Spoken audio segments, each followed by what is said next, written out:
ये चाहिए था। आज 8 महीने हो गए हैं, अवाम के वोट से हम लोग आए हुए हैं। पूरे के पीके का इनको फंड रिलीज करना चाहिए था, लेकिन इन्होंने नहीं किया। उसके ऊपर भी हम इंशाअल्लाह अपना भरपूर तरीके से हर प्लेटफॉर्म पे बिला तफरीक होकर एहतजाज करेंगे और अवाम का हक अल्लाह की मदद से इंशाअल्लाह हम हर सूरत अवाम की दलीज पे लेके आएंगे इंशाअल्लाह।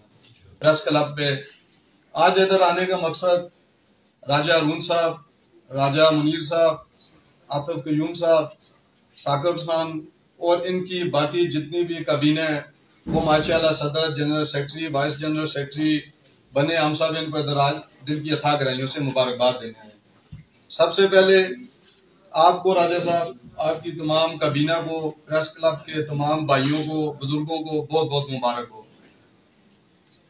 इसमें कोई शक नहीं कि सहाफत किसी भी रियासत का चौथा सुतून है और इसको चौथा सुतून वैसे ही नहीं कहा गया।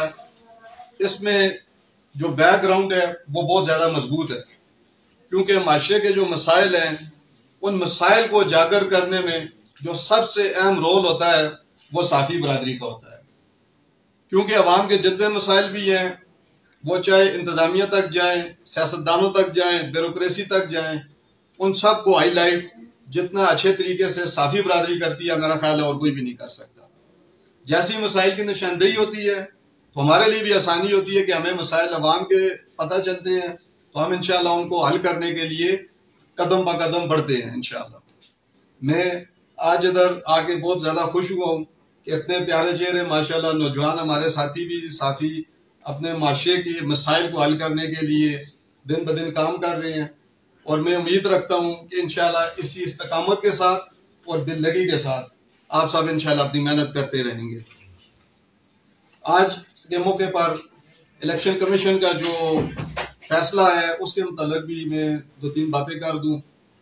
इलेक्शन कमीशन ने जो थ्रू आउट पूरे केपीके को सस्पेंड किया है, बलदियाती निज़ाम को, वो सरासर ज्यादती है।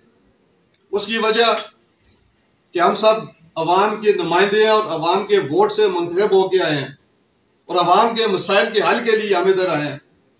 तो ये कोई फैसला आप बैठे बिठाए पास कर दें बगैर उसकी तहकीक किए कि जी मेयर्स, चेयरमैन साहिबान जो हैं वो जनरल इलेक्शन पे इफेक्ट करेंगे।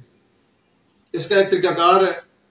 जो रूल इन्होंने दिया है 218, उसकी अगर रूह को देखा जाए उसमें ये कहीं नहीं लिखा कि आप एक फैसले के तहत थ्रू आउट पूरे केपीके के बलदियाती निज़ाम को मफलूज करके रख दें।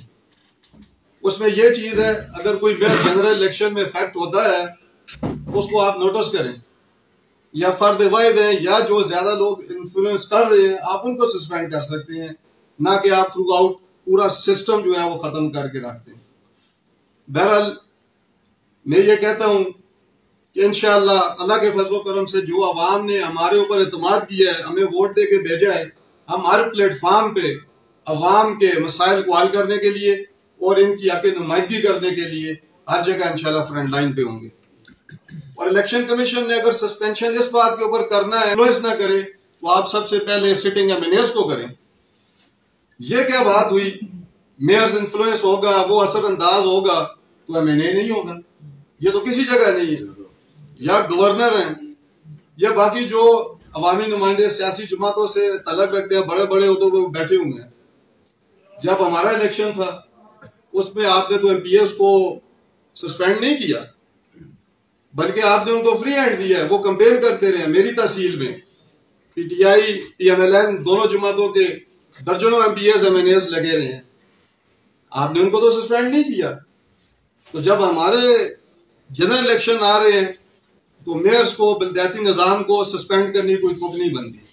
बहरहाल इलेक्शन कमीशन ने जो फैसला दिया है, इंशाअल्लाह इस फैसले को हम हाई कोर्ट में अनकरीब चैलेंज करेंगे और अवाम की जो असल वोट के हकदार हैं इंशाअल्लाह बलदियाती निज़ाम को इंशाअल्लाह अनकरीब हम बहाल करवा देंगे।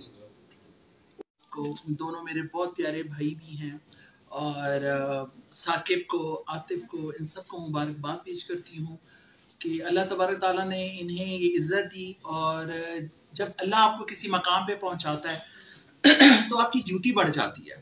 और अगर आप ड्यूटी अपनी ईमान अक्ल के मुताबिक आप जब देते हो तो अल्लाह उसके अंदर कामयाबी भी रखता है और आप लोगों के लिए रास्ते भी आसान करता है।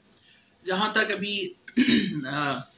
हारून साहब ने मेरी बात की, मेरा बहुत प्यारा भाई है। जब मैं शुरू में पॉलिटिक्स में, इन्होंने बड़ा मुझे गाइड भी किया था। बहुत से मेरे भाई यहाँ पे बैठे हुए हैं जिनके साथ मेरा कांटेक्ट रहा और हज़ारे की मुख्तलिफ इश्यूज को मेरे साथ डिस्कस करते रहे और इन्हीं की वजह से मुझे असम्बली के अंदर आप लोगों के लिए और आपकी जी तमाम हज़ारे की आवाम के लिए, हज़ारे के लिए मुझे आवाज़ उठाने का मौका भी मिला। और मैंने इन्हीं की कहते हैं ना कि सपोर्ट की वजह से इन्होंने जैसा मुझे गाइड किया था उस चीज़ को मैं लेकर चलती रही और अल्लाह ने मुझे जो मकाम दिया उसमें शुक्र है अल्लाह का कि मैं अल्लाह का पहले शुक्र अदा करती हूँ कि मेरी इज्जत उस लिहाज से मैं कहती हूँ शुक्र अल्लाह ने मेरी कायम रखी। क्योंकि जब आप किसी खास मकाम पे पहुंचते हो तो उससे आपकी एक्सपेक्टेशन भी ज़्यादा होती है और लोग आपसे एक्सपेक्ट भी बहुत करते हैं। आप सबको पता है कि मेरे कुछ इख्तियारात महदूद थे, लेकिन उसके बावजूद मैंने यही कोशिश की कि जितना मैं अपनी आवाम के लिए, अपने इलाके के लिए काम कर सकूं, बात कर सकूं, उन इश्यूज़ को मैं उठाऊं और उस पर मैं बात करूं।